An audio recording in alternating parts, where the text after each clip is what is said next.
Moet je goed omzetten.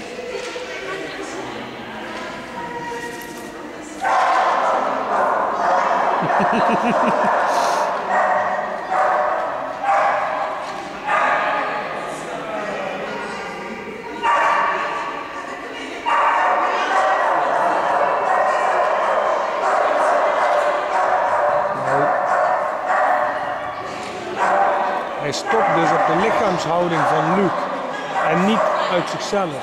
Daarom deed hij het net zo goed. Die daarnaast was die niet goed en nu niet.